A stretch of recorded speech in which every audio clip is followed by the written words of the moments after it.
on where you're getting it. We have had to make some changes to the streaming link. So I'm hoping that most persons will be able to join us in a few. I'm checking all the different WhatsApp groups, etc., that persons are sending us responses to. So deepest apologies, but we did have some technical difficulties, and by and large, those have been sorted out. So apologies to our panelists and also to all our participants. Those seem to be finalized now, and we are ensuring that everything is wrong. Most persons are saying that they're on, and if you're just joining us, I'm Dalton Myers, your moderator for this, our third and final webinar on safeguarding children in sports. You haven't missed much because we haven't been able to hear from our wonderful panelists, and each of them are eager to start, and they'll be talking for 15 minutes each. And then after those 15 minutes, we're going to be having question and answers, and we hope to get those through. Thanks again for joining us. And I do know that we have quite a number of coaches, athletes, administrators who are on this stream. And if you are on and your friends aren't, please send them a message so that they can join us quickly. Our panel, Aldrie Vertio, he's head of Ballaz International, and he's a coach, but also administrator and doing some great work in Kingston, Jamaica, but certainly in the Caribbean. Kwanieze John is in Trinidad and Tobago, and she has been doing some great job there. You'll hear more about her in the introduction, and she's from IBIS Hub. And then we also have Dr. Aldrie, Professor, sorry, Aldrie Henry Lee. She's the director from SALISES at the University of the West Indies. And then we have Tiivas, and she's a chair for Safe Sport International. So great panel. I know that they'll be doing a lot of work. And so I'm going to get into the presentations quickly so that we can have things going. Just before I do though, before I introduce the next speaker, let me pause to say, some of the material here may be a trigger for some persons and can cause negative emotional and psychological effects. Please feel free to exit the webinar at any point should this cause you any of these, and consult a counselor and seek psychological support from any one of the professional organizations in your immediate surrounding. The other thing that I wanted to point out also, while we clearly sort out every single technical issue that we're having, is that this webinar is not about calling out names, calling out anyone at all. It's more about education and awareness. However, should this trigger something in helping you to remember anything related to an abuse, psychological, emotional, etc. of any child, please report it to the law enforcement officers in your country that you are watching this webinar. All right, so we got that out the way. Professor Aldrie Henry Lee is ready to talk, but I'll introduce her. She's a professor of social policy and university director at SALISES, as I said, at the University of the West Indies. She's a sociologist who has researched and published extensively on social policy issues in small island states. And she has focused her research on Caribbean.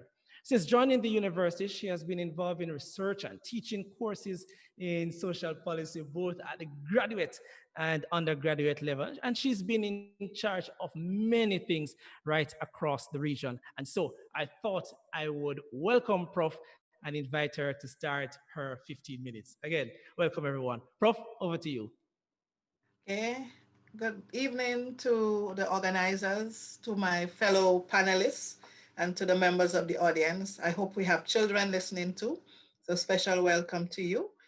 I want to thank the organizers for allowing me to speak briefly on some thoughts on sport, safe sport and child rights. I do have a PowerPoint, so I'm going to ask for the privilege to share it. To give you some thoughts on my topic, which is COVID-19, sport and children's rights. My presentation has the following sections. I speak a little about the importance of sport the Convention on the Rights of the Child, the CRC articles that support safe sport, types of child abuse in sport, the impact of COVID-19 on sport, and I propose some recommendations for us to ensure that we have safe sport during and post COVID-19. I'm a researcher, so my methodology for the preparation of this presentation depended heavily on secondary data, previous research papers, and I did watch some of the webinars that were organized by our current hosts in order to inform what I say to you. We have focused a lot in the past webinars on the importance of sport, but for those just joining us, just to remind us that sport promotes physical and mental health. It provides a safe haven away from harsh treatment at home for some children. Organized sport, in fact, supports child safety and well-being and reduces violence. It promotes inclusion of children from different social classes. Safe sport can be empowering, and the provision of safe sport helps us, in fact, to adhere to the Convention on the Rights of the Child. For those who have never heard about the Convention on the Rights of the Child, it was a convention adopted by the UN in 1989. There are 54 articles. People categorize the articles in several ways, but for this presentation, we can think about them as being protection rights, participation rights, and provision rights. Provision rights are those that have to deal with health and education and nutrition and survival. Participation speaks to the freedom of expression, the freedom of thought, the freedom of movement for children. And protection is, of course, protection against all kinds of exploitation, sexual abuse, all kinds of abuse. And Jamaica, interestingly, ratified that convention, promising and committing itself to providing all kinds of protection, participation, and provision for children in 1991. There are several articles that support safe sport. In fact, David, 2004, identified 37 of the articles of the Convention on the Rights of the Child that directly apply to the child athlete. And for example, I won't read all, but Article 31A states that state parties need to recognize the right of the child to rest, to play, recreational activities appropriate to the age of the child, and to allow children to participate freely in cultural life and arts. The Convention on the Rights also has other relevant articles that support safe sport. Article 23 speaks to the promotion of good mental health. And I spoke earlier about the benefits of sport and ensuring that it promotes mental health. Article 24 speaks about holistic health, promoting holistic health of any individual and of children. Article 28 speaks about providing good quality education for our children. Articles 19 and 34 speak about the protection of our children against violence. And Article 35 speaks very importantly about the prevention and the reduction and elimination of child trafficking.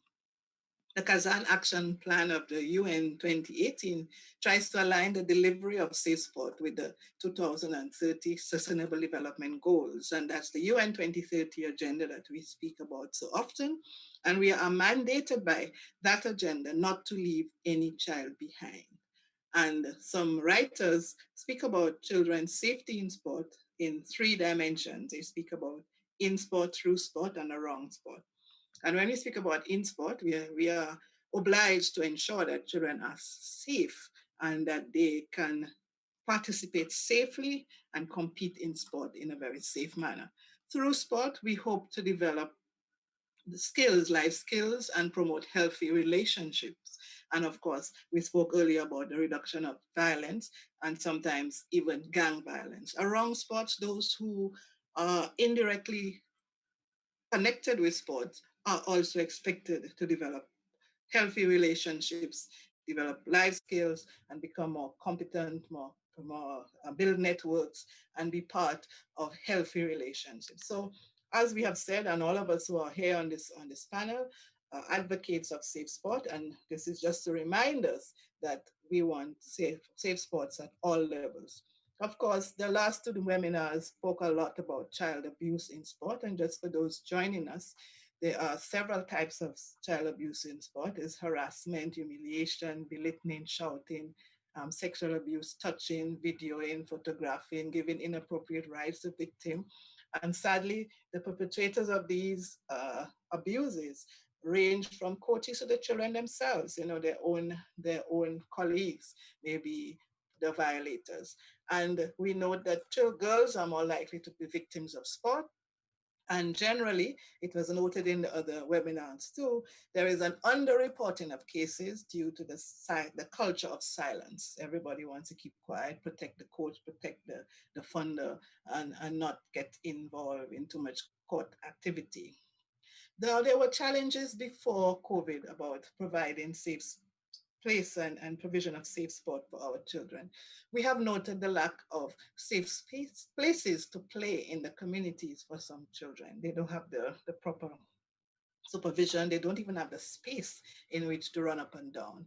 We have noted before COVID that online games were and continue to be major babysitters. And we know what happens when children are excessively online, and the kinds of skills that they will lose and how isolated and the mental health problems that may develop.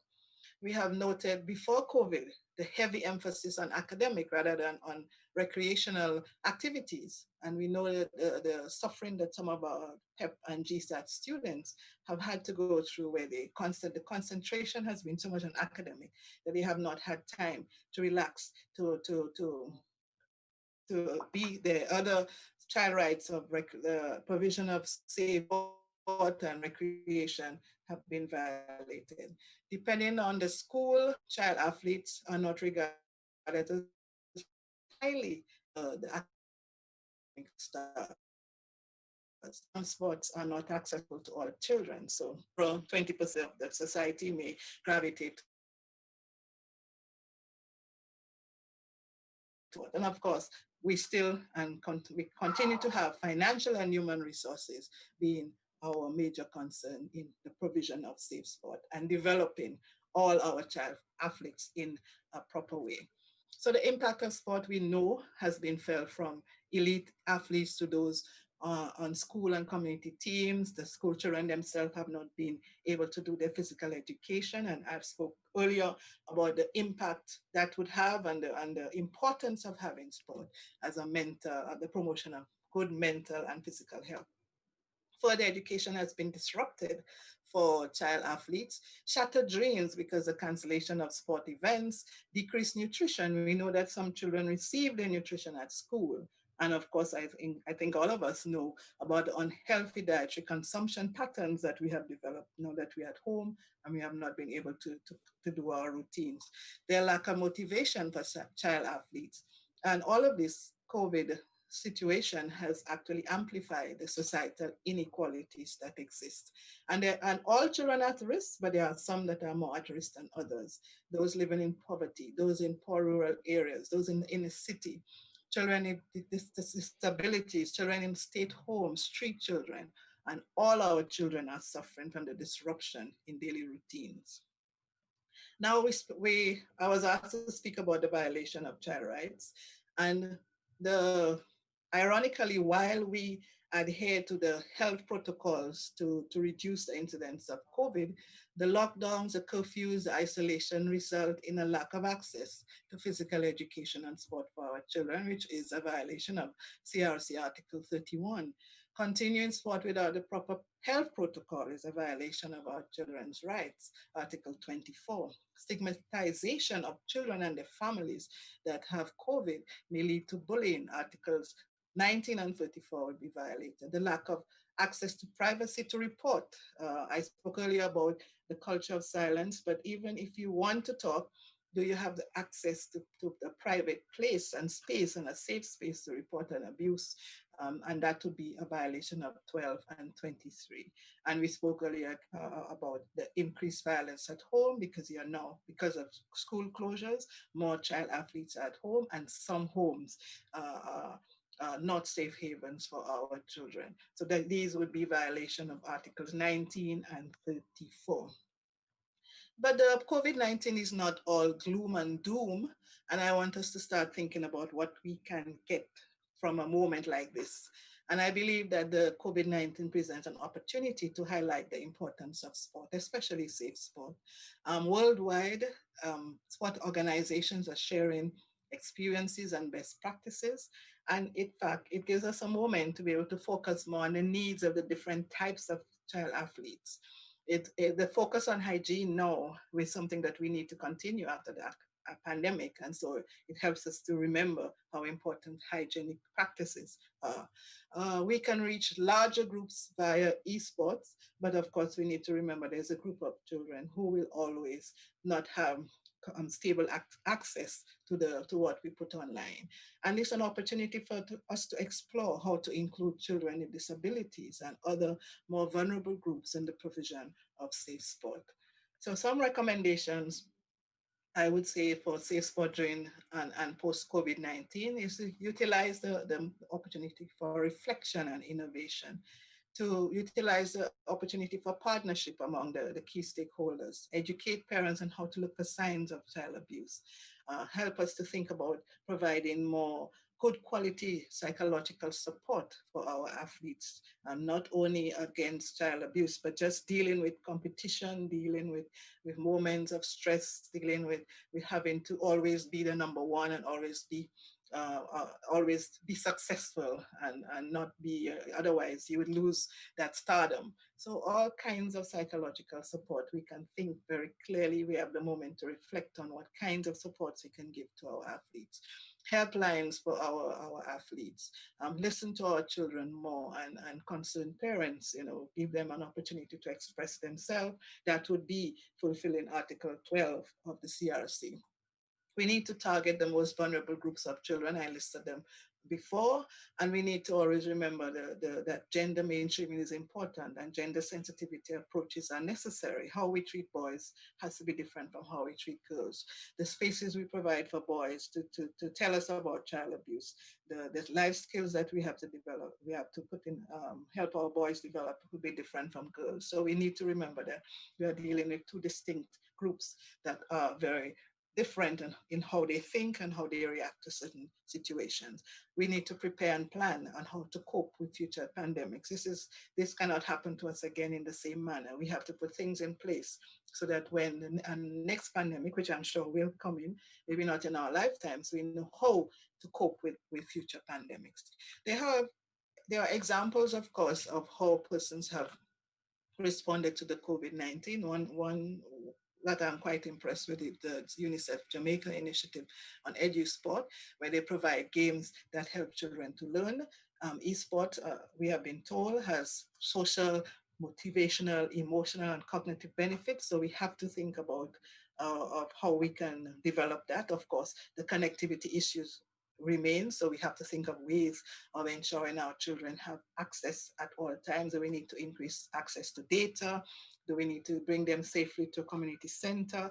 All of this presents an opportunity on how we can help our children. How can we ensure that the child in the most rural part of Jamaica, the most rural part of any Caribbean country, is able to access safe sport? And I want to end by saying that the Convention on the Rights of the Child, Article 3, reminds us that in all actions concerning children, whether undertaken by public or private social welfare institutions, courts of law, administrative authorities, and legislative bodies, and of course, safe sport organizations, that the best interests of the child shall be of primary consideration. A very important article. And so we need to ask ourselves, as I conclude, are we doing all that we can in the best interest of every child? These are my references, and I thank you for listening. Thank you very much. Thank you very much, Prof. Prof is in the academic world when she ensures that she shows her references. Now, I really hope that some of the students who I lecture, that they see that. Awesome, and great having every single one of you who are here. If you're just joining us again, let me just quickly apologize for the late start.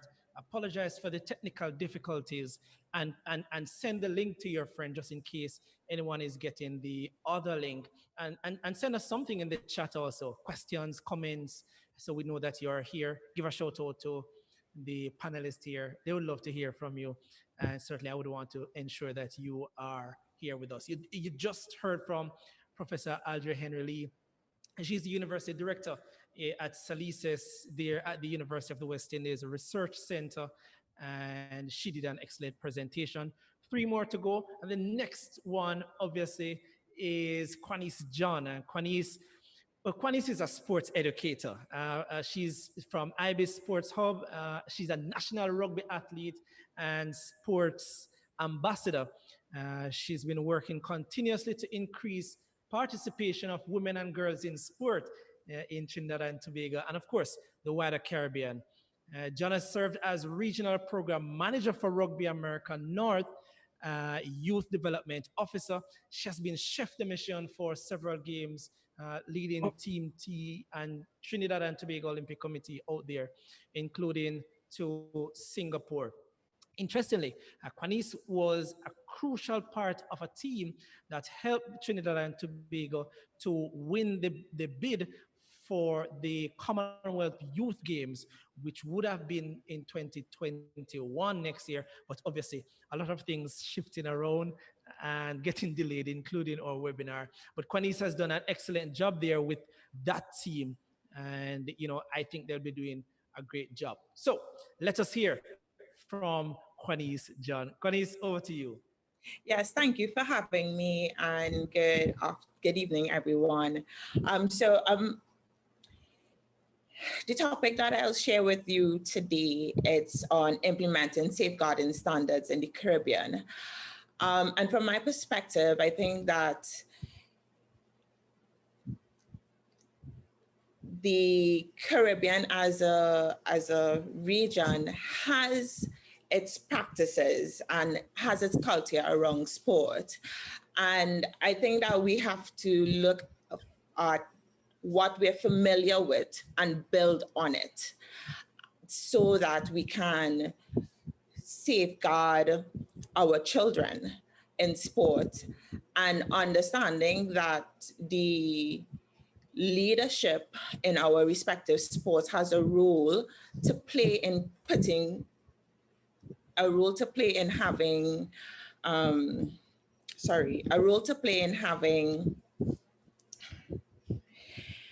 these standards, these safeguarding standards in place. From an organizational perspective, where are we as a region? There is the CSDA, who has been doing immense work for the past 10 to 15 years, led by Mark Mungle. And he and the company has been advocating for organizations to pick up their responsibility in doing that, and placing safeguards in respective sports, training and advocating.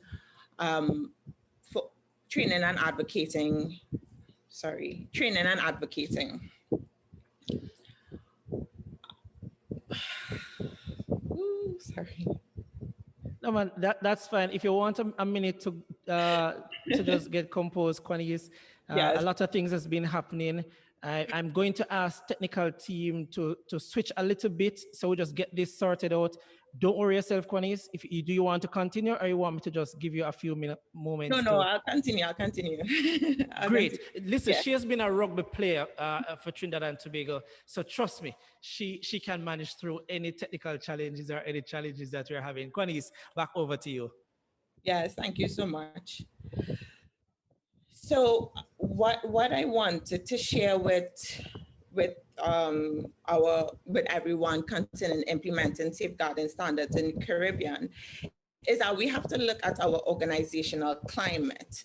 And when we look at our organizational climate, we have to look at what are the existing frameworks there is to integrate sport so that we can have a solid infiltration. So very similar to what the International Labour Organization do with their businesses, is that they help organizations understand their responsibility in safeguarding in the business world. And I think it would be an interesting opportunity to look at that model and see what has worked and what has not worked as we look at implementing standards in the Caribbean.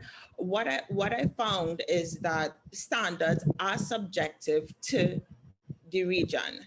there are a lot of international frameworks that has been developed, and I think that the work has been done in the sense of the framework has been done. It's now for us to add our cultural aspect to it, and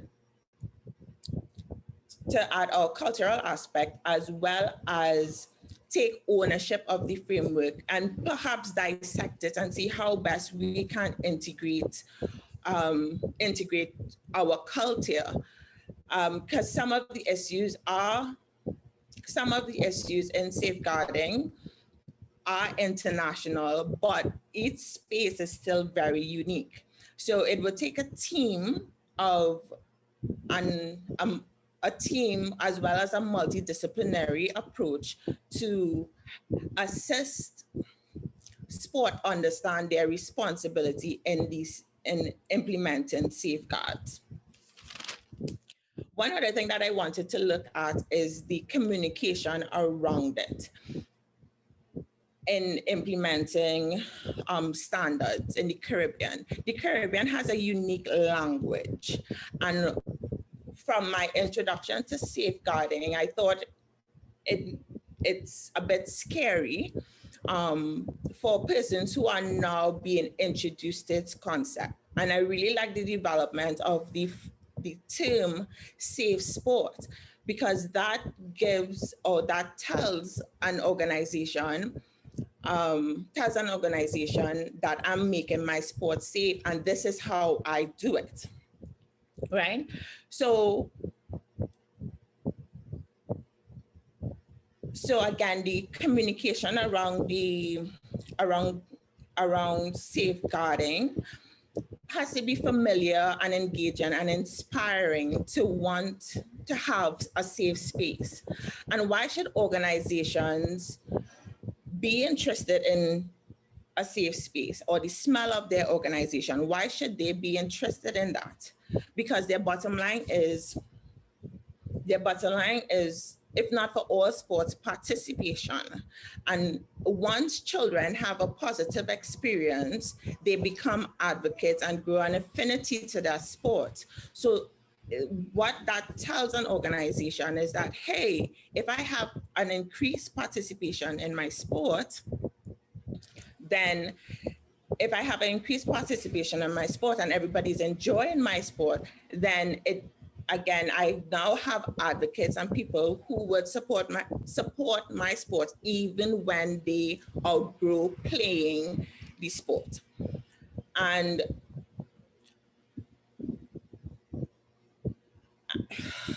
yes, so the communication around it has an important role to play in implementing the safeguards and really getting the leadership to have the resolve and act in solidarity to implement the safeguards in the Caribbean. Okay. Again, advocacy and training can be a tool and is a tool being used to create familiarity in the region, and it's a stepping stone. And if we understand we understand that it's a process, and in developing these standards, we need the leadership. And when I refer to leadership, I'm referring to the regional sport organizations such as CANOC, CARICOM. These are the organizations that have a strong hold and influence in supporting the cause or supporting the drive for safeguarding policy within the Caribbean. And I would like for us to reframe leadership, and leadership in that sense of me and you as individuals and advocates and champions for safeguarding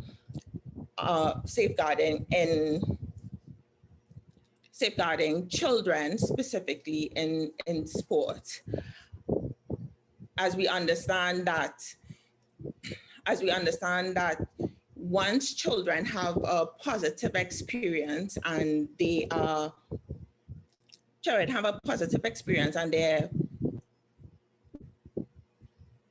needs are being met, their rights are being met, then they develop to be wholesome adults and great contributors to our society. And I think that is where, if we as the organizations who are championing this cause lead with that message, then understanding it and putting systems in place to support that may be, there may be great, I don't want to say less support, but there will be a greater enthusiasm and willingness, and, you know, not just yes and, you know, it policy shelved, but it makes the policy active. Once there's a good reasoning behind there's a good reason behind implementing the policies. So that's what I wanted to share concerning implementing safeguarding standards in the Caribbean. I also wanted to highlight that there is great work being done with different organizations, as well as organizations and sports, but a policy is a piece of paper that may, in some institutions, have teeth or not, and it requires the motivation to implement. And motivation is a very human characteristic, and we have to motivate persons to want to do the right thing for our children as they are exposed to sport and experience the benefits of sport. Thank you. Great. Thank you very much, Kwanieze. I appreciate those feedback. I see that the chat is warming up, and we're going to be taking some of the questions in that chat at the end of the presentation. But I thought I would mention that. Hey, I thought I'd also mention that you can check out our social media handles. You can post questions there. On Twitter, we're at The Drive Phase JA. Instagram and Facebook, we are The Drive Phase. Check out our website, thedrivephase.com. And the last thing on that is that we have one more webinar, not on safeguarding, but Rashika is putting a great program together to discuss female athletes and menstrual health, or men and their menstrual cycle, and also female athletes and their health. That one is coming up on November 7th. Of course, we'll tell you more about it. But we have two more presenters. One of them is my really good friend. Not that the others aren't, but certainly Aldrie Virtue, the virtuous one, I call him. He is a founder and managing director for Ballaz International Group. He's a director of football and coach of Ballaz Football Academy. He's a JFF Advanced Level 2 football certified coach. He has been on CONCACAF Next Play coordinator. He's been on several CONCACAF projects, have made presentations on safeguarding children in sport, is someone who has been in sport administration, certainly in the Caribbean, for a while, and has been doing a fantastic job with the various programs that he has been working on. As you can see, I'm excited, and I'm sure you'll be excited to hear from him and have some questions for him at the end of the day. But listen to his presentation. Over to you, Aldrie Virtue. Thank you so much, Dalton, and definitely good evening to our listeners and our viewers, and to my other panelists. Definitely a wonderful opportunity to share the space with you this afternoon. I am going to ask for sharing co-host privileges to share my screen.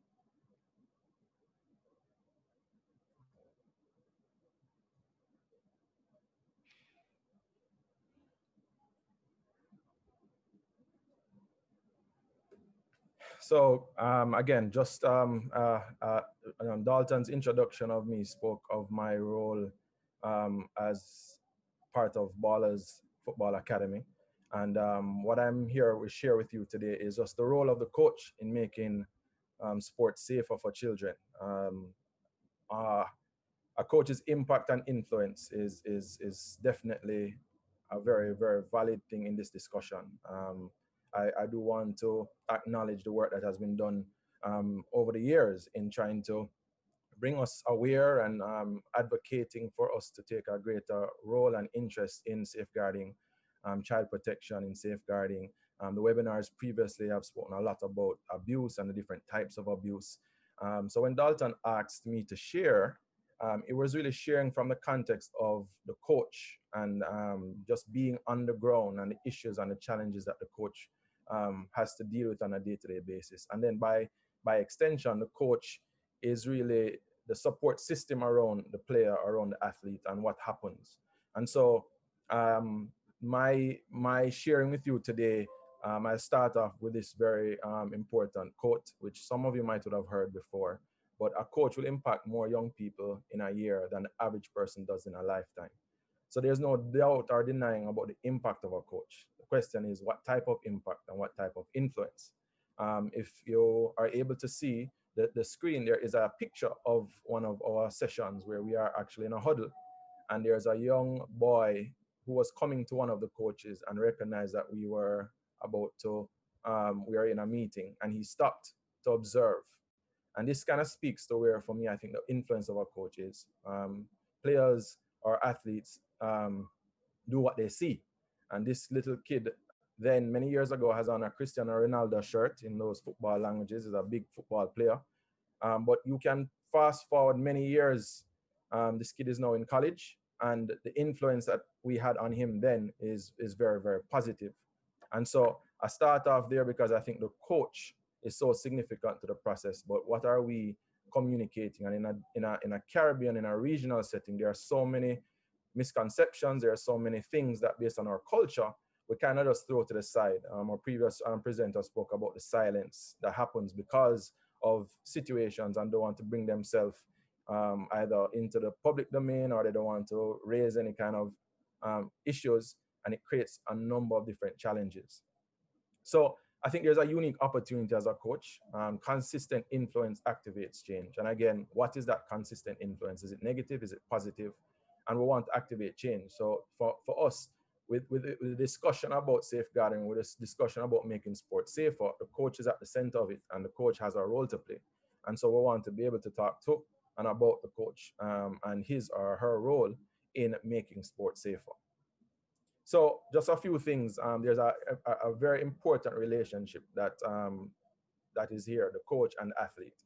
If we can just pause for a moment and reflect on your earlier days, either as an athlete or on a supporter watching sports, can you remember an opportunity or a moment where someone influenced you positively or negatively? And what that positive or negative influence do to your participation and your involvement in sport? I look back at my earlier days, and I had so many negative influences that prevented me or hindered me from becoming what I wanted to be at that time. I was able to have a good support system around me to be able to help me to use that as a motivation. But many of our young people don't have that. Many of our kids are exposed, they are abused, they go through different situations because of what a coach did or did not do. So here, coaches are in a position of trust. There are boundaries that are established and created, and there's a trust. There's a foundation of trust that is built right there. The coach and athlete relationship is also, there's a power. Everything the coach says becomes set in stone. You tell a child something. My example is drink milk. Parent can't have him drink milk or eat vegetables. The coach speaks. Everything all of a sudden changes because of how influential this coach is. So we can use that influence in a very positive way or in a negative way. And so this relationship is building. We are always told that you need to respect and you need to listen to your coach. So if you can understand that there's a growing respect that is being developed for coaches, there's a growing respect that is being developed the athletes. And so as a coach, you have an opportunity there now to either continue to build that in a very healthy way, or an opportunity where that is going to be broken and affected. So where there's trust and there's power, where that is breached, then you can begin to see the effects and the damages it begins to have on that child or that person participating in sport, because they don't trust authority, they don't trust, and the power that was given to the coach, how he used that power begins to create some challenges. So here we have violations, and whenever it comes to the part where the coach uses his power and breaks the trust, what you then begin to happen is that now that the coach begins to gain personally or professionally at the expense of the child or the athlete or their development. And if you look at that now throughout the length and breadth of participation and involvement in sport, there are so many kids that fall out of sport because of this trust or the relationship between the coach and the athlete. So very, very significant at talking about safer sport is the role that this coach has to play. Many of my presenters have spoken about it, and I will continue, but a lot of work has been done prior to now. Mark Mungal from the Caribbean Sport and Development Agency, I've done some work with him for CONCACAF and safeguarding and our D license. And we've had this component of our D license where we've coached a number of coach educators and talking to them about the role of the coach within the context of them now going to be certified to be a coach and coaching young people. And I'm just going to touch on a few of them, but coaches have a responsibility to facilitate the rights of children and to maintain positive and healthy relationships in all interactions, not some, but all. And very, very significant is that, it's not either or, but it has to be a complete recognition of a healthy relationship. It's also to create adequate opportunities for participation for all children. There's a bias, there's a reason why this person can't participate or that can't participate, but as a coach, how do we create opportunities to make sure that all children are involved? How do we provide a safe and child-friendly environment, not coach-centered, not spectator-centered, not school-centered, but child-friendly environment that is free from fear and harassment? You talk to some of these kids, they're fearful, either from home because of existing scenarios or situations, or on the sport field or on the courts, where there is a fear of that authority or fear of that coach because he has been harassed or she has been harassed, and they have fear of participation.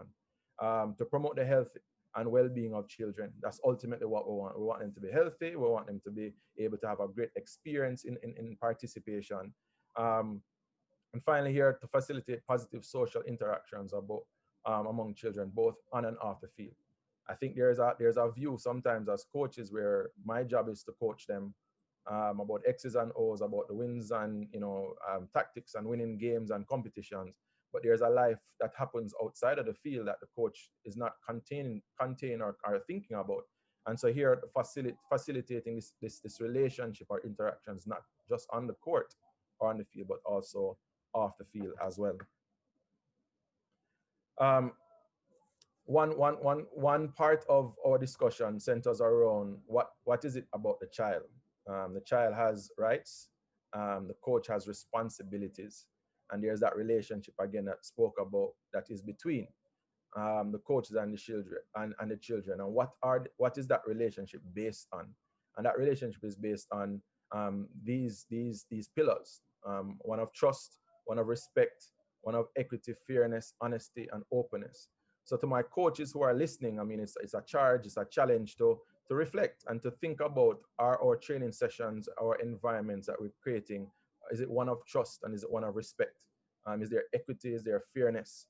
Is there honesty? Is there openness? And so that entire process for us is a process that should not be delegated to someone else, but we know that we have a responsibility as a coach.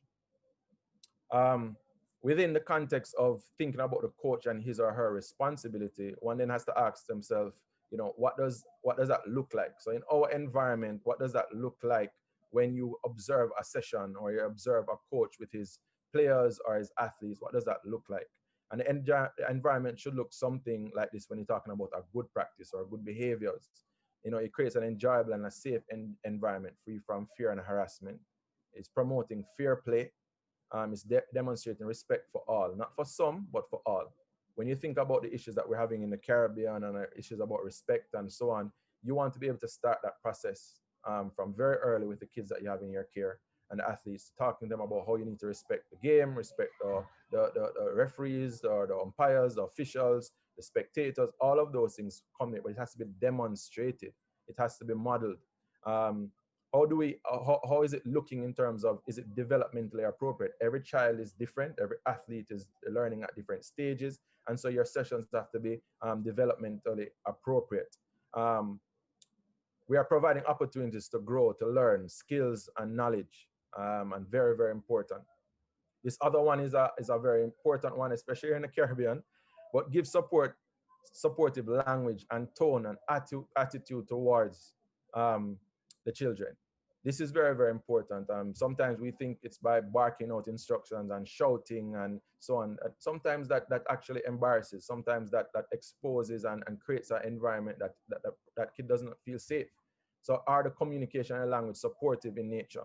And then obviously with the growth and the exposure of technology, communication is a very important part. And as coaches as well, how are you communicating with your children and your athletes?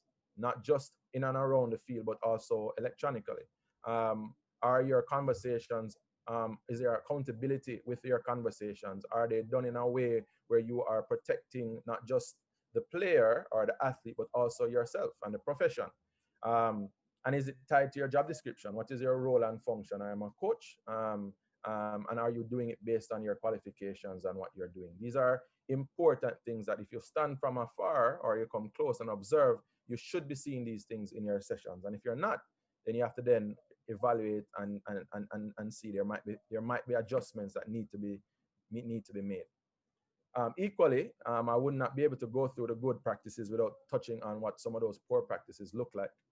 So on the sideline, screaming abuse at players. If you pass a little league or a game with some prep or primary school kids, or even in our high schools, and listen to the type of words that are communicated to our players and officials, this abuse is poor practice. That is where it's coming, that it has impact that we might not recognize now or even appreciate now, but years down the road, it has a long-lasting effect on the life of that child, that athlete, or that individual. We put kids through training which is excessive for their stage of development. You know, we're putting them we are trying to impose some kind of environment for them that they're not yet ready for. So this is why certification is important on the part of coaches, to be able to understand and to know what it is that we are coaching, and to make sure that it's age appropriate. Encourage players to continue playing when they're injured. If objectives are about winning and winning only, then if a player is injured or has a slight injury, forcing them to play while they have injuries is a sign of poor practice, which we're trying to go against. You incite a referee. Inciting the referee, you begin to see there's always somebody watching you. So if the coach begins to talk to the referee in a particular way, it gives license for other kids to do the same thing, and they'll be able to say, I saw the coach do it, so I'm going to do it. And these are very, very negative things, but that is what they see, and they do what they see. Treating a child as an adult under the guise of maturity. Oh, he is mature, so you talk a language or you speak to them about things that they're not ready to be spoken to about, and you put them into an environment where it's not healthy for them. And things where you're giving inappropriate gifts and things to athletes and so on. There's so many more, but these are just some of the things that when you observe and you see if these things are happening, it is a sign of poor practice on the part of what we're saying.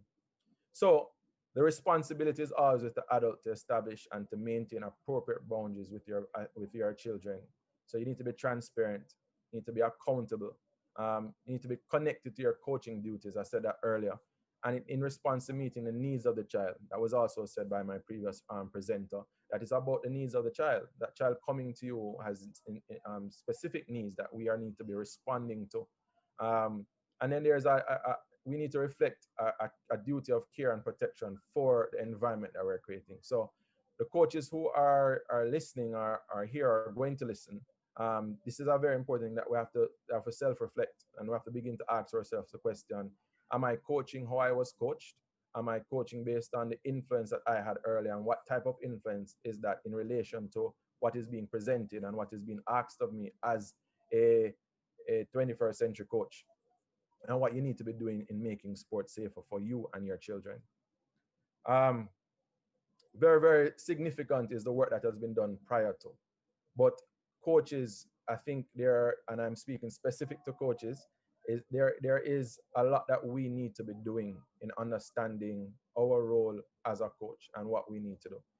Inherent our in each child is this ability to be more than they can be, and to let them feel a place of worth and of value. And our values that we create and we help to improve and help to support has a lot to do with the environment, the learning environment that we create. And a lot of that learning environment comes from your leadership or lack thereof. And therefore, we then have to then look at reviewing our current practices. When I look in Jamaica specifically, and there's a greater role that needs to be played, but when you look at our current practices, are there policies? And what are my practices currently? Am I creating a safe space? Do I have policies in place? And what am I going to be doing about that? Am I prepared to partner with? Am I prepared to put my coaches on proper training to ensure that they're all properly trained and exposed to the information?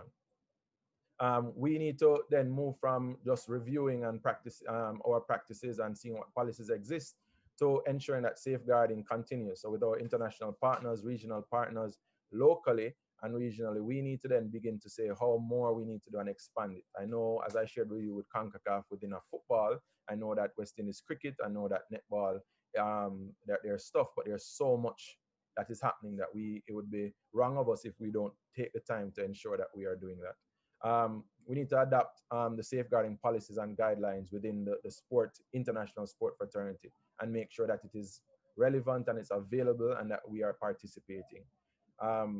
We don't see and you don't hear about safeguarding officers. I know that's a conversation that we're having at CONCACAF, where we're saying that there need to be designated safeguard officers who have a mandate and that can be held accountable to creating and to checking on these policies and ensuring that it is actually happening in our clubs, in our schools, in our respective environments. The background checks for coaches are a very, very important component of it going on, and we need to ensure that we don't push that under the table, but you want to make sure that that coach who is involved and is a part of any kind of coaching environment has a background check, and you know what is going on, and you know how to be able to include that coach into what you're doing and to be able to support the safe for sport that we're trying to accomplish.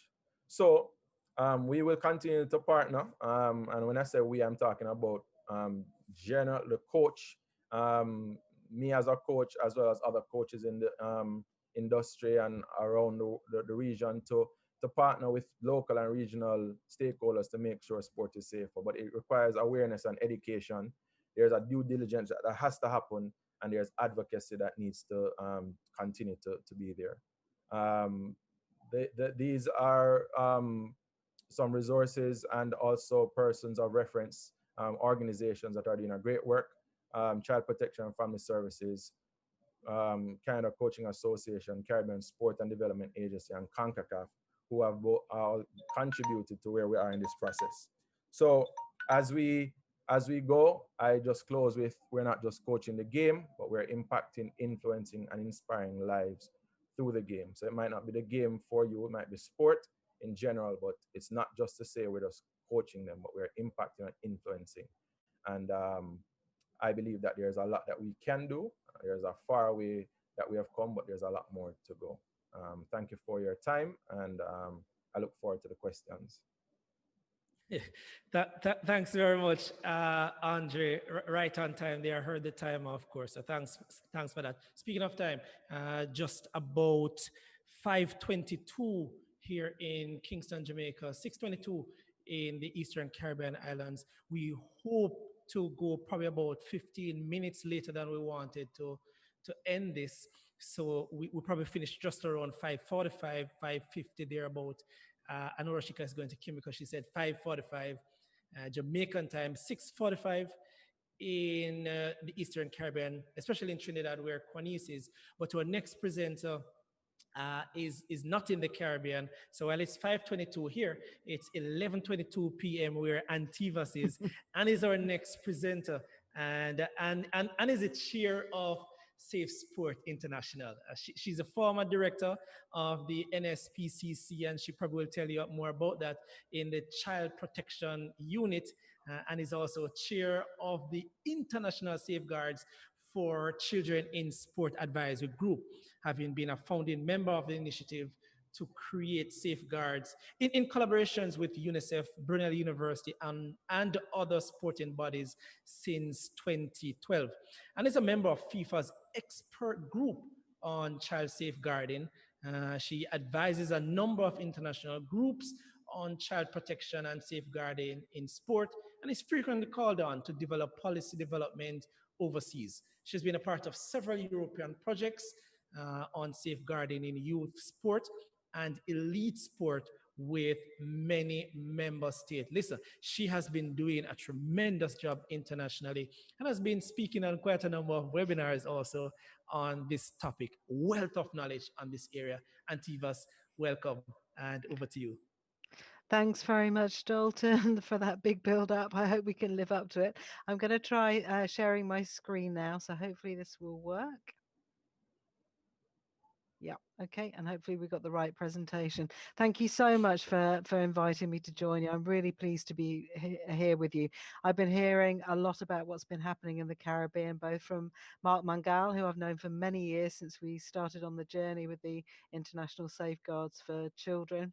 And I've watched your previous webinars as well. And thank you also to the previous speakers. You've done some fantastic work. So we'll move on as quickly as we can. Let's hope if I can move the slides on. So we've done our welcome. So I'm going to try and do a whistle-stop tour because I'm very aware of people's time and you've all been very patient to deal with our technical challenges. So this is a quick recap of what we've been hearing recently.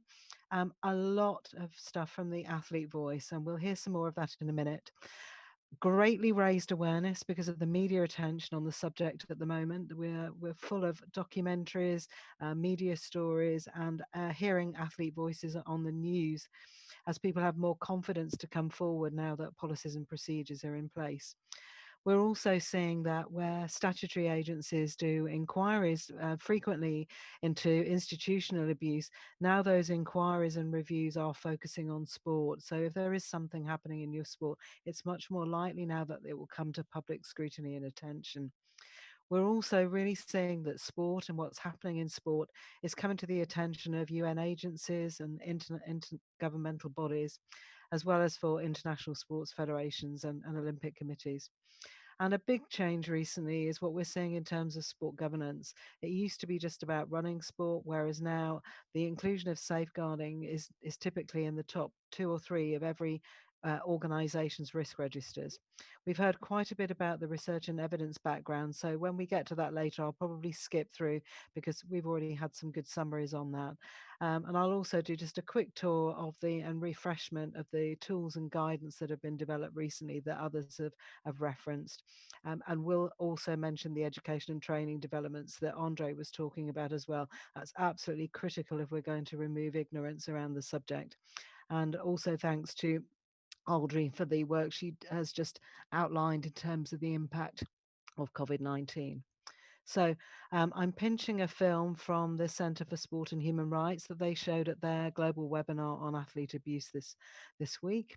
And this will basically just refresh us that this is something that's happening in every sports community everywhere in the world. So we'll just play the video and then for 2 minutes. Larry is a hardened and determined sexual predator. I know this firsthand. The gymnasts are still, in my opinion, treated like pieces of meat. Fueron días de llanto, días de no dormir. Have never mentioned that to anybody. I'm 56 now. It happened when I was 18. Mentally, physically, sexually abused of players. Those treatments were pathetically veiled sexual abuse. To me, this was like a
So thank you very much to the Centre for allowing us to share that today. And it reminds us that child abuse is a global issue and it's a societal issue that sport isn't immune from. So in every community, we need to be vigilant. These are just a few images that we've seen in recent months and years, from the gymnastics scandals in America to the more recent ones with a focus on psychological abuse and emotional abuse in the United Kingdom, and in every sport, from football, represented there by the Afghan football scandal. But also, we've been hearing more about the mental and psychological effects on athletes and those that have unfortunately and sadly taken their lives or self-harm as a result of the abuse that they've experienced. So moving on, what's important about this is the fact that we're now really hearing children and adults' voices. There's much greater focus on their rights in sport, and we're seeing a greater degree of activism and peer support networks developing to encourage other athletes to share their experiences. There have been a number of documentaries, and I'll reference those in a moment. One of the important things that we should look to do is to ensure that we do listen to athletes' voices, and some of those quotations just give us a snapshot. There's a very important European project that was held in the last couple of years called the Voices, Truth and Dignity Project. And that brought together athletes from across Europe to talk about their experiences, many of them abused as children. And they've also produced guidance on how to involve people with lived experience when we're planning our approaches to improving safeguarding. And increasingly, we're seeing important youth empowerment projects and the involvement of young people as stakeholders. So I think many of you will have seen the Athlete A documentary. I think my colleague Kari Fasting recommended that you see it. There's also a very challenging documentary that came out in recent weeks from Arte in France, and you can get it in a number of different languages with subtitles. And that has the voices of people who've been abused in a whole variety of sports around the world, talking about what those experiences mean to them and challenging us all to do better. This is the Voices, Truth and Dignity project that I mentioned. If you want to find guidance on how to involve people with lived experience, you'll find it within the project website. So in terms of frameworks for safeguarding, which is one of the things that I was asked to talk about, these are generally the things that we need people to be looking to do. We've heard a lot today about education and awareness. It's absolutely critical that we invest a huge amount of our resources that are available for safeguarding into improving that. We also need to improve culture change and ensure that safeguarding is part of good governance, and that we make sure that we're listening to all our key stakeholders.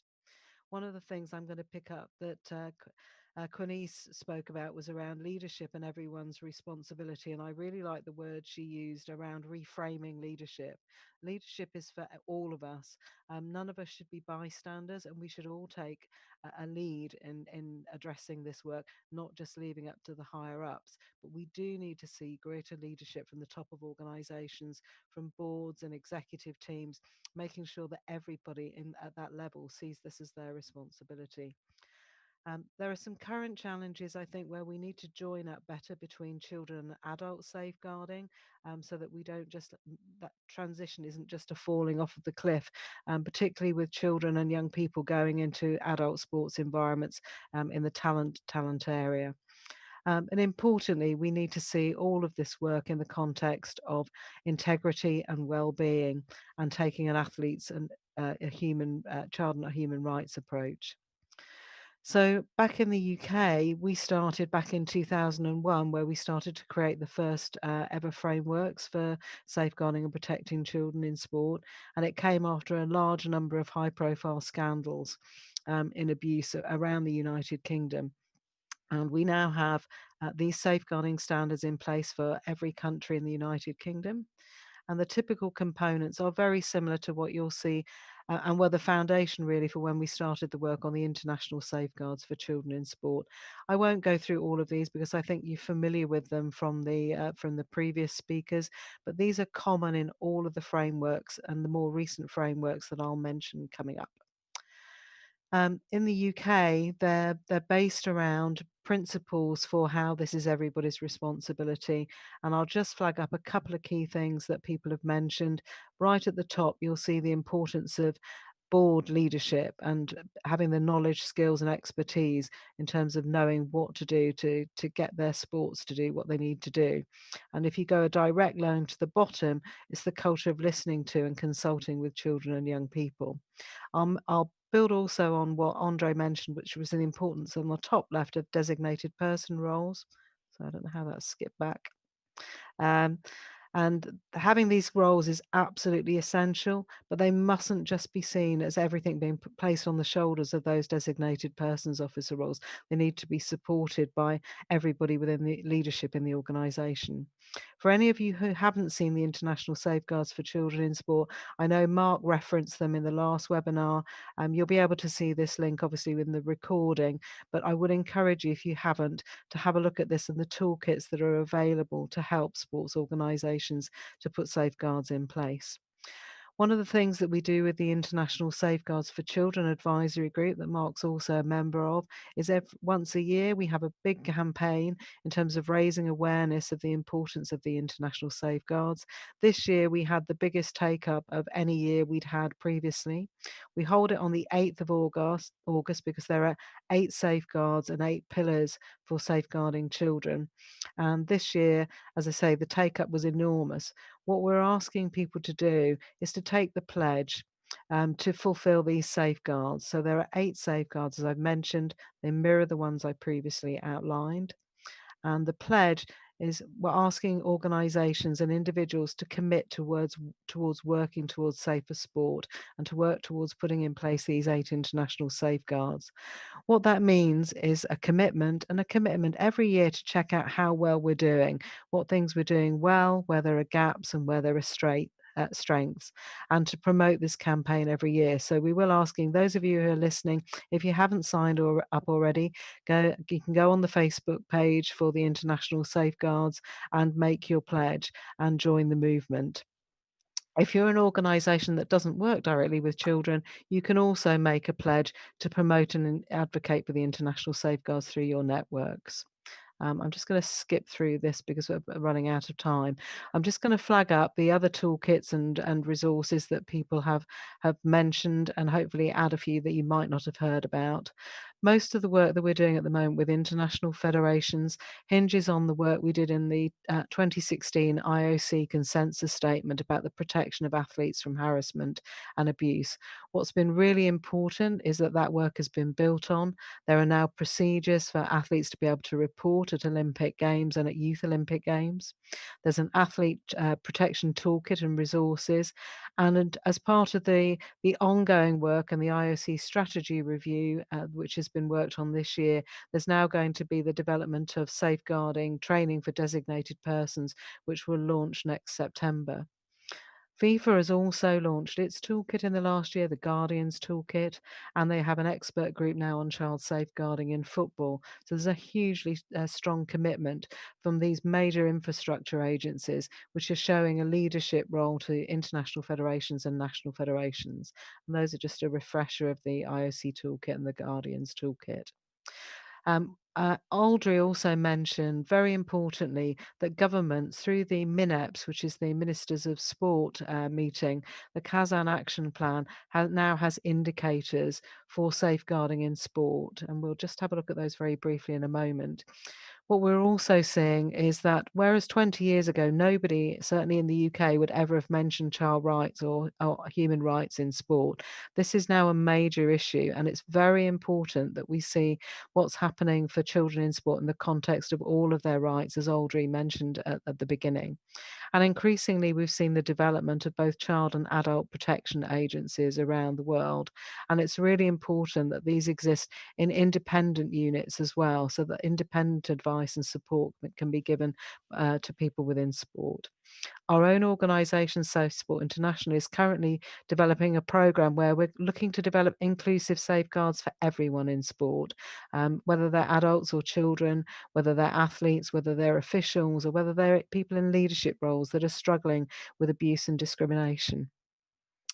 So there's a discussion paper that we've been working on with the Centre for Sport and Human Rights, and we're looking to really build on and get energy around implementing these 3 Kazan indicators, or we've slightly reworded them. That's for all organisations. Our children, wherever they go, the safeguarding arrangements should be the same. There should be policies, there should be procedures in place, there should be designated people there who they can turn to when they've got concerns, and that everybody who has a role in sport has participated in some relevant education and training for their role. Currently in Europe as well, we're doing some work on developing country roadmaps. We're working with the Council of Europe on helping 6 countries to put in place their country roadmaps for safeguarding and developing a network, a European network of designated officer roles. So I think I've mentioned sport governance. There are a number of examples, again, that you can look at if you relook at the recording later.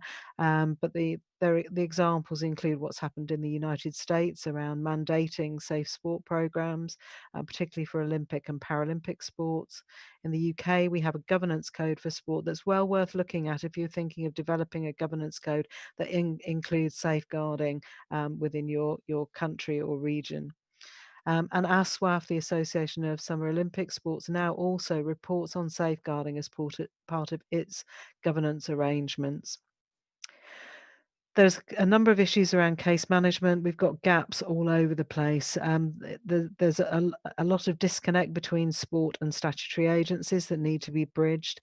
But for safeguarding children, we all have to work together, and we have to bring those systems much closer together. There's lots of gaps in terms of knowledge, confidence, and a lot of worry from organisations starting off in this area, where they don't necessarily have the confidence to or the skills to know what to do. So we need to provide more education and training and support for people in those roles. FIFA has also recently called for an independent entity to be created to manage high-level cases. And we definitely see that there is no international agency currently leading this work. So coaches and others who may have been barred or convicted of offences can move across borders. And we haven't got a jurisdiction for dealing with these things at an international level. We've mentioned some of the training programs already. There's National Federation Online Awareness Training developing. Designated persons training are being created by a whole host of organisations, including FIFA, that's developing a diploma program, the program that we've just talked about through the Council of Europe. And there's been a number of really successful coaching programs that have been developed on an international basis. If you haven't seen the iCoachKids.eu program, it's a really good curriculum that's been developed by a whole range of countries across Europe through people who are involved with the International Coaching Council for Excellence as well. The I Protect in Sport project, this is an online platform which I think was presented at the last webinar, where we've come together to create an online learning program that will be which will be launched in the next couple of months. And there's a fledgling website that you can have a look at your leisure. So I think Kari went through the research developments. Our organisation, Safe Sport International, now has an international research network, and there are others being based in Belgium and the UK. I think Dalton's going to tell me to cut off now, so I'm going to rush through to the end of it because I'm sure I'm going over. So basically, it's everybody's duty to do this work. A quote from Nelson Mandela: "There can be no keener sight of a society's soul and how it treats its children."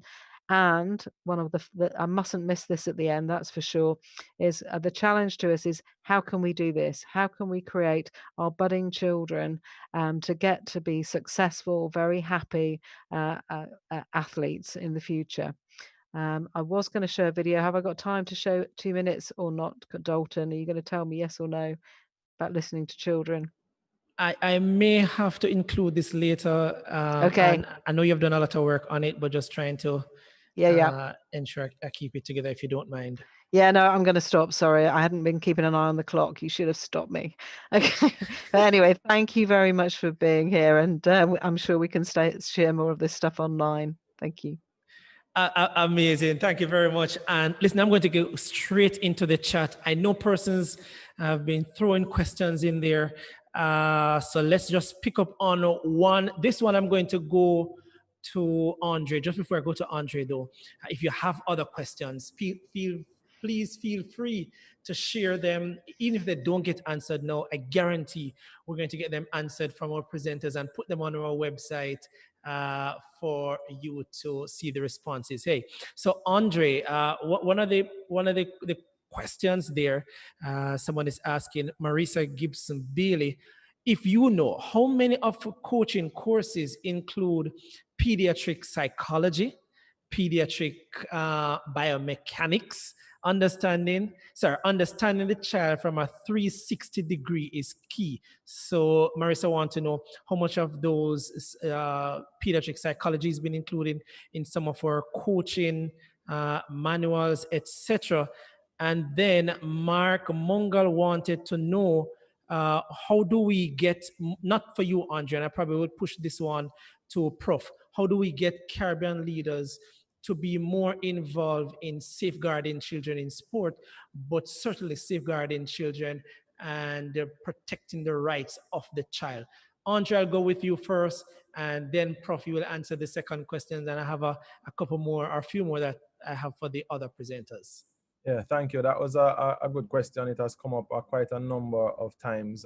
It is the psychology component in our coaching courses. I know in Jamaica, we are discussing to ensure that there are more that is being done in that area. So the first response is that there's not enough. And the follow-up response to that is that I know that there's discussions because of best practices and because of what's happening around the world, that it's going to be a part of coaching education going forward.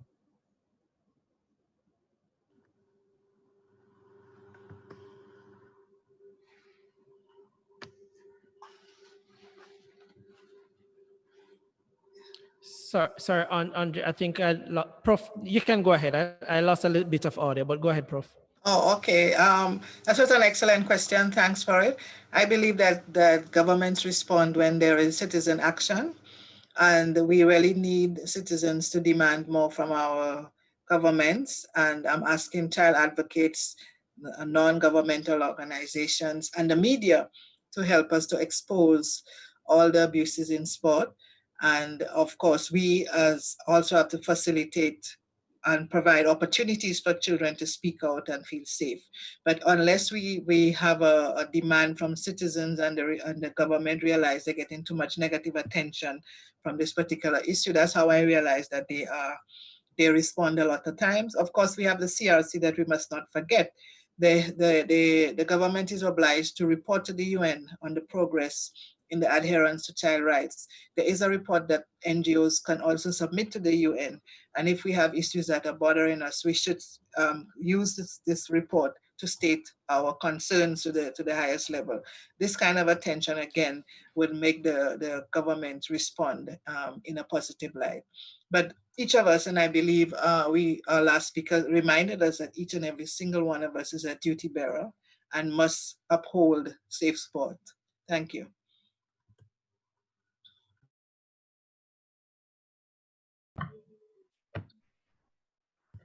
We're not hearing you, Dalton. Yes.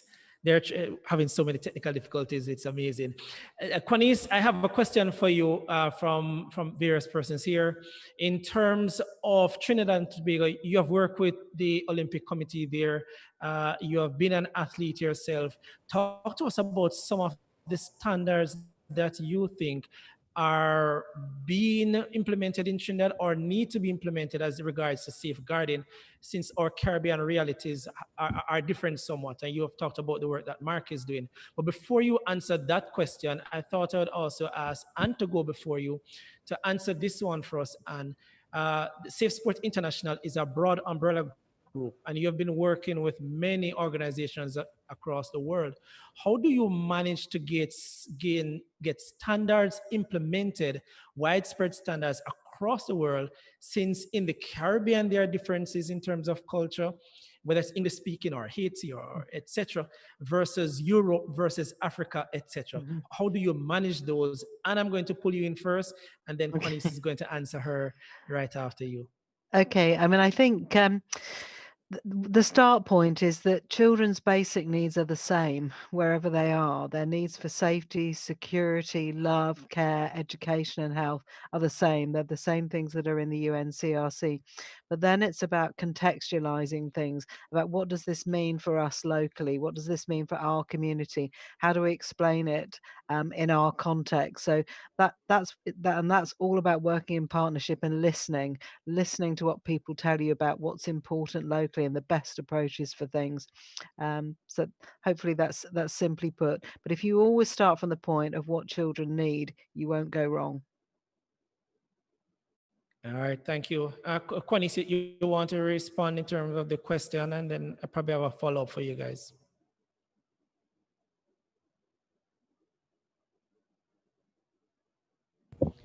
Hello? Yeah. Yes, go ahead. Okay, great.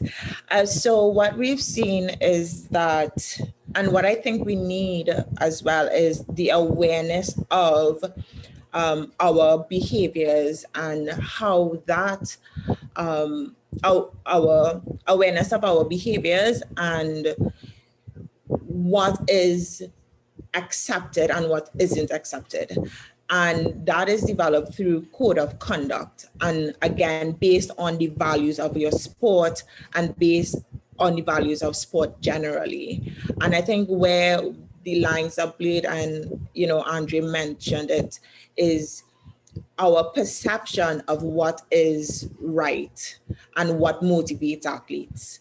And once we're educated on from a psychological point of view, once we're educated on that isn't the way you approach a situation with an athlete or a child, then that awareness and that education helps the coach to adapt their language and the environment in which they coach. So again, it resolves around first understanding ourselves and understanding what we do, and then understanding what is the best practice, and then having that middle ground and getting that change in behavior and attitude towards the child, towards the athlete, and vice versa. Coach expected behavior, and Aldrie said it best practice and poor practice.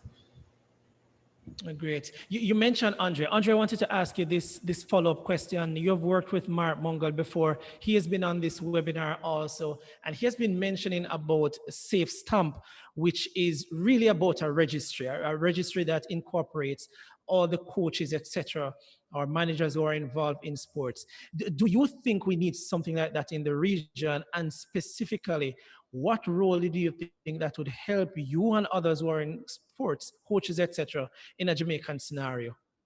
Yeah, I'm so happy that you brought that up, because yes, Mark has been advocating for that and pushing, and in his previous webinar he spoke a lot about it.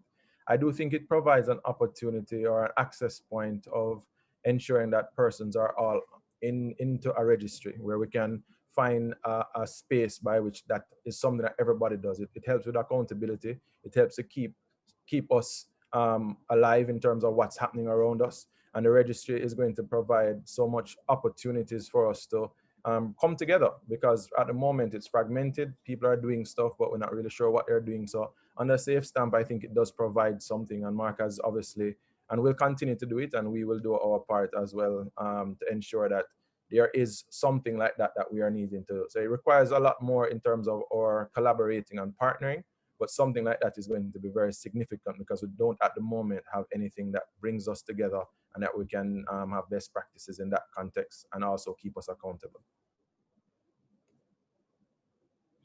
All right, thank you very much, Andre. Listen, we have quite a number of other questions, but my producer has told me some time ago that I needed to have ended this webinar, and I don't want to get any more cussing at the end of this. So just allow me, ladies and gentlemen, to really and truly say thanks to everyone for participating today. There have been several technical difficulties, but just allow me to say thank you to our panelists, Andre Virtue and Tiivas Kwanieze John and Professor Aldrie Henry Lee, who were great today. And I'm sure that you will have some questions that I'll just forward to them. I'm forever grateful to the planning committee. Remember to subscribe to this channel and to follow us on social media. Before you go, just to remind you that we have another webinar, not on safeguarding children, but we're planning another webinar to look at female athletes and their health, looking at menstrual cycle and some of the issues there. Rashika Grant and the team will be leading that one, and we have some great presenters lined up for you. That's on November 7th, and that's probably about the same starting time. So on behalf of our project coordinator, Rashika Grant, co-chair Karen Madden, and the entire planning committee, thank you for tuning in to this webinar. Check out our website. We'll be putting up some information up there. Thanks again to the entire technical team, production team, and everyone for joining us today. It was my pleasure hosting and being your moderator. I'm Dalton Myers. Take care.